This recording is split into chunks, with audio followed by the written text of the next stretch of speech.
अस्सलाम वालेकुम, this is Geo politics with Aneela Shahzad. US में इलेक्शंस मुनक्किद हो चुके हैं, ट्रंप को विक्ट्री मिल चुकी है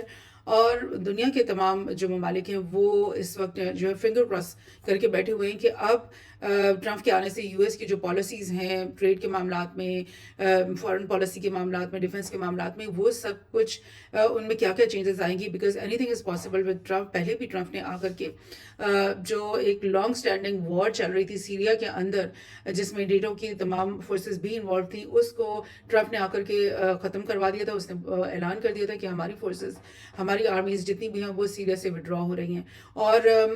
इसी तरह से ट्रंप की जो है वो ट्रेड वॉर उसने चाइना के साथ स्टार्ट कर दी और उसमें बहुत सारे सैंक्शंस जो हैं चाइना के ऊपर उसने लगा दिए थे और यूरोप के ममालिक जो उनके इसके फ्रेंड्स हैं उनको भी मजबूर किया कि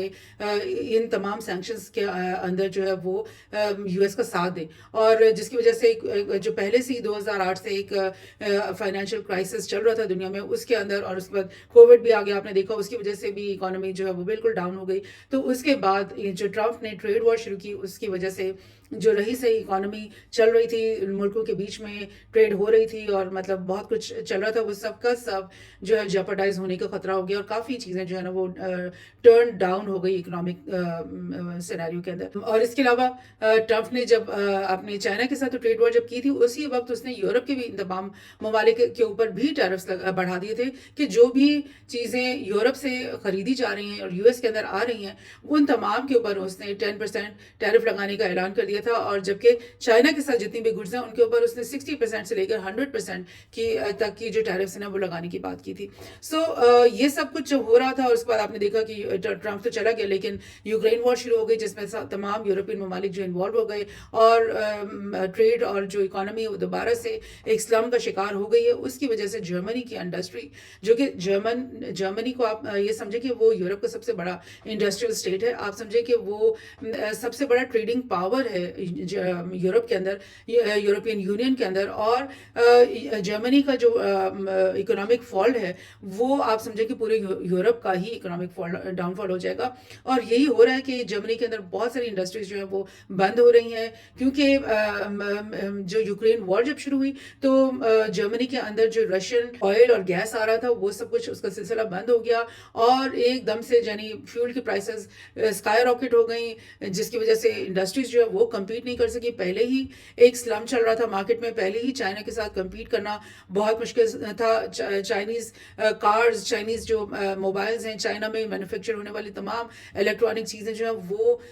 इतनी सस्ती होती थी कि जर्मन और दीगर जो दुनिया के प्रोड्यूसर्स हैं, इंडस्ट्रियलिस्ट थे, वो उनका मुकाबला नहीं कर पाते थे प्राइस वाइज। तो उसी के साथ जब ये उनके जो इलेक्ट्रिक बिल्स और गैस के जो बिल्स हैं डोमेस्टिक लोगों के लिए भी और इंडस्ट्रीज के लिए भी, जब वो स्काई रॉकेट हो गए तो फिर वो इंडस्ट्रीज एक एक करके बंद होना शुरू हो गई क्योंकि चाइना एक सस्ती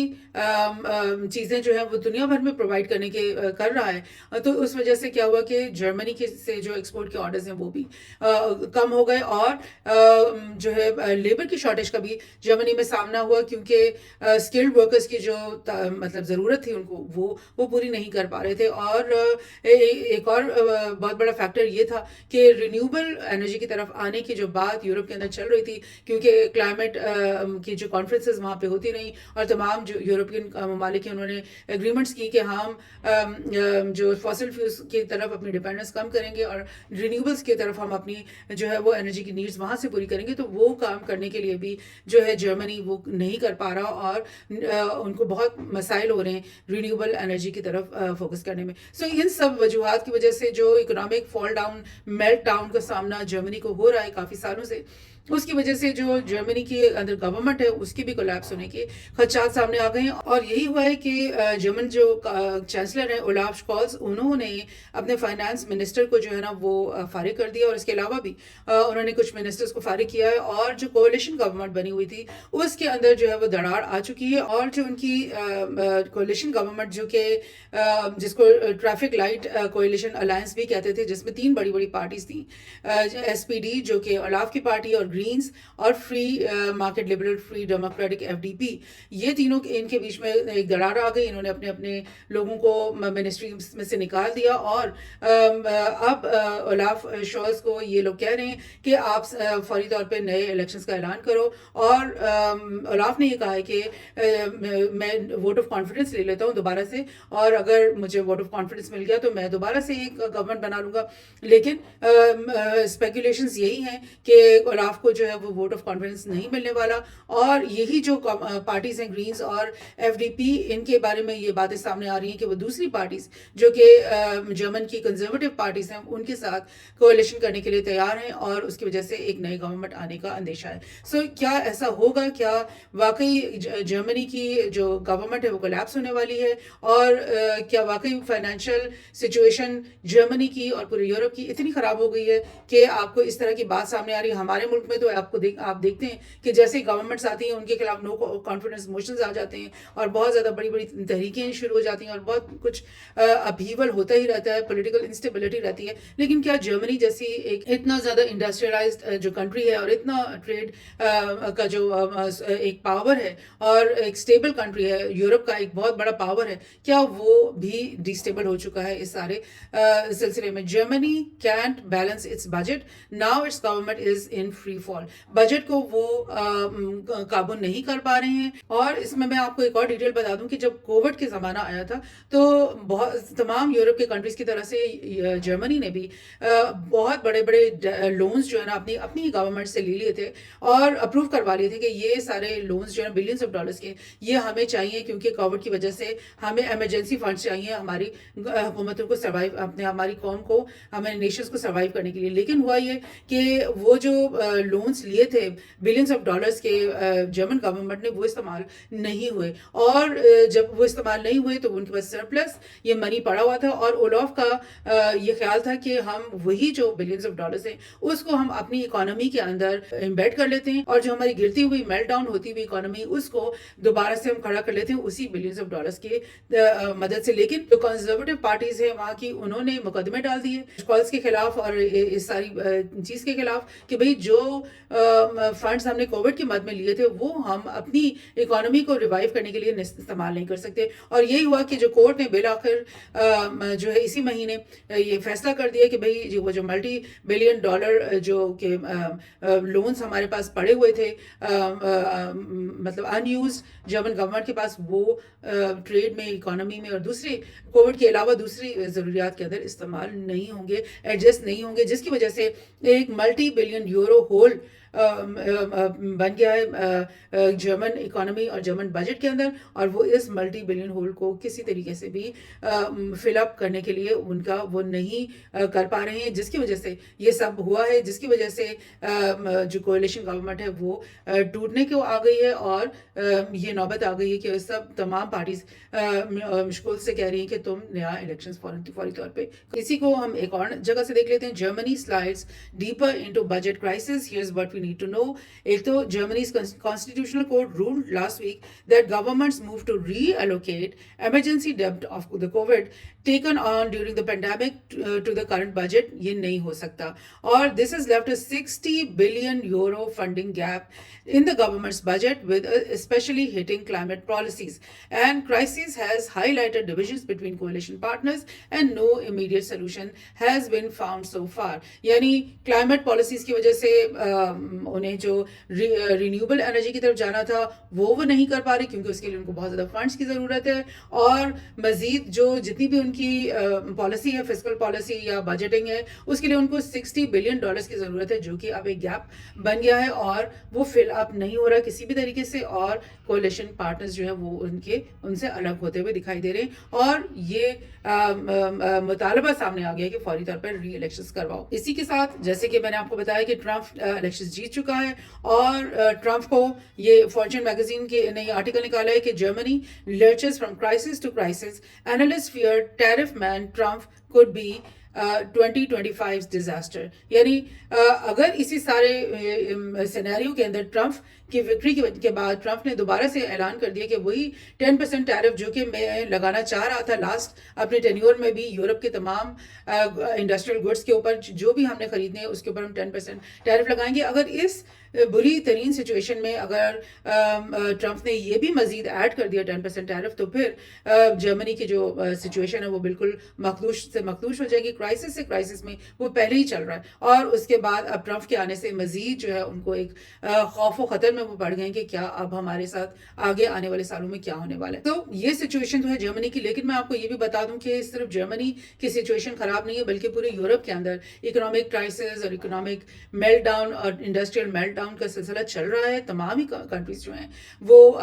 لائک آسٹیرٹیز میجرز کے اوپر چل رہی ہیں. آپ کو یاد ہے کہ فرانس کے اندر یلو ویسٹ کے سلسلے میں سینکڑوں پروٹیسٹ ہو چکے ہیں، جس میں تمام جو فرانس کے لوگ ہیں، عوام ہیں، وہ گورنمنٹ کے خلاف پروٹیسٹ مستقل کرتی چلی آ رہی ہے کہ ہمارے اوپر آسٹیرٹیز میجرز مت لگاؤ، ہمارے بلز مت بڑھاؤ، اور ہمارے اندر جو سبسڈیز اور ویلفیئر کی جو ہماری اسکیمز ہے وہ ختم نہ کرو. یہ سارا سلسلہ صرف جرمنی کے ساتھ نہیں ہے، بلکہ یورپ کے تمام کنٹریز کے ساتھ یہ سلسلہ چل رہا ہے. ایک اور میں آپ کو فائنینشیل ٹائم کا یہ آرٹیکل دکھا رہی ہوں. Can Europe's unity survive as its sense of crisis grows? The EU needs investments to boost growth and competitiveness, but the debate over who pays has echoes of financial crisis. یعنی تمام Europe کے جو European union کے countries جو ہیں وہ اس بات کو سمجھ رہے ہیں کہ انہیں گروتھ اپنی بڑھانی ہے، اپنی اکانومی، اپنی کمپٹیٹیونیس کو بوسٹ کرنا ہے. لیکن اس سب کام کے لیے کون پے کرے گا؟ کہاں سے وہ پیسہ ملے گا؟ کیا وہ مزید IMF سے لونز لیں گے؟ کیا وہ مزید اپنی بیل آؤٹس کروائیں گے؟ کیا یہ سلسلہ چل سکتا ہے؟ کیا یہ وائبل ہے؟ کیا اس طرح سے وہ اپنے آپ کو بچا پائیں گے؟ یہ سوالات جس کے اندر سے فائنینشیل کرائسس کی جو ہے نا وہ ایکو آ رہی ہے کہ نہیں، بہت بڑے کرائسس کے اندر ہے یورپ اس وقت، اور وہ یہ سب کچھ نہیں کر پائے گا. اسی آرٹیکل میں کچھ چیزیں جو میں نے ہائی لائٹ کی ہیں بڑی امپورٹنٹ. ایک تو یہ کہ 2008 سے جو فائنینشیل کرائسس شروع ہوا تھا پوری دنیا میں، جس کے بارے میں وہ کہہ رہے ہیں کہ 2010 اور 12 کے بیچ کا فائنینشیل کرائسس، اسی میں یورپ کی اکانومیز جو ہیں وہ مطلب کافی ان کو نقصان ہوا تھا. اور سنگل کرنسی جو یورو کی کرنسی ہے اس وقت ہی وہ تھریٹن ہو گئی تھی کہ شاید یہ کرنسی اب نہ چل سکے. اور اس وقت جو ٹرمپ کا دور آ گیا اس کے بعد، اور اس نے جو اپنی پروٹیکشنسٹ پالیسیز شروع کر دی اور ٹیرفس بڑھا دیے یورپ کی انڈسٹریز کے اوپر، تو اس سے بھی جو ہے یورپ کو بہت نقصان ہوا تھا. اس کے بعد جو ایک اور جو بڑا امپورٹنٹ فیکٹر ہے جس کی وجہ سے یورپین یونین کا اکٹھے رہنا یا یورپ کا جو جس طرح سے وہ تھرائیو اس سے پہلے کرتا رہا وہ پاسبل نہیں. وہ اس لیے کیونکہ جو رچ نارتھرن EU اسٹیٹس ہیں وہ جو ہے ان کی کلیش ہے، جو کہ ساؤتھ کی طرف جو پور اسٹیٹس ہیں، ساؤتھرن ایلائز جو ہیں جو انڈیپٹڈ ہیں اور جو اسپینتھرف ہیں، جو جن کے اوپر قرضے بہت زیادہ ہیں کیونکہ وہ انہوں نے بیل آؤٹس لے کے اپنی اکانومیز کو چلا رہے ہیں، اور وہ اسپینڈ بھی نہیں کر پاتے کیونکہ ان کے پاس ہے ہی نہیں اتنا پیسہ. اور جب سے یہ EU بنا تو جو یورو کے آنے کی وجہ سے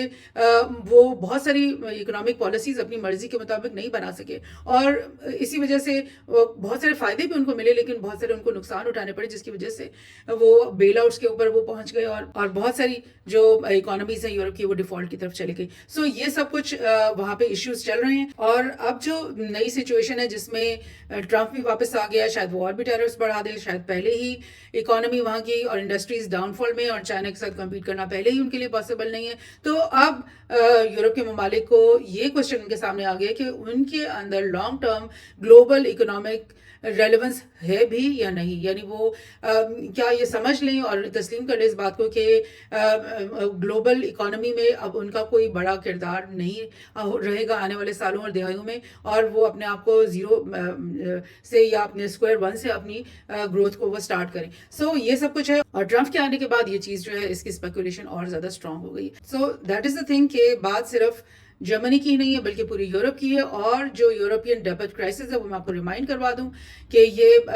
کرائسس جو ہے وہ 2009 اور 2010 کے بیچ میں آیا تھا، جس میں بہت سارے جو اسٹیٹس ہیں وہ ڈیفالٹ ہو گئے تھے. گریس، پرتگال، آئرلینڈ اور سائپرس، اسپیشلی ان سب ممالک کو IMF نے اور ورلڈ بینک نے جو ہے وہ لونز دیے تھے اور ان کو بیل آؤٹ کیا تھا اور ان کو اس کرائسس میں سے نکالا تھا. لیکن وہ تمام بیل آؤٹس جو تھے اس کے باوجود وہ کنٹریز جو ہیں وہ کھڑے نہیں ہو سکے ہیں، نہ ہی وہ ان کی اکانومیز ریوائیو ہوئی ہیں، اور ایک اسٹیل میٹ جو ہے وہ تب سے اب تک چل رہا ہے. اور یہ بہت بڑا یورپین ساورن ڈیپ کرائسس کو کہا جاتا تھا، جس کا سایہ، جس کا ڈارک جو شیڈوز ہیں وہ ابھی تک یورپ کے تمام ممالک کے اوپر دکھائی دے رہے ہیں.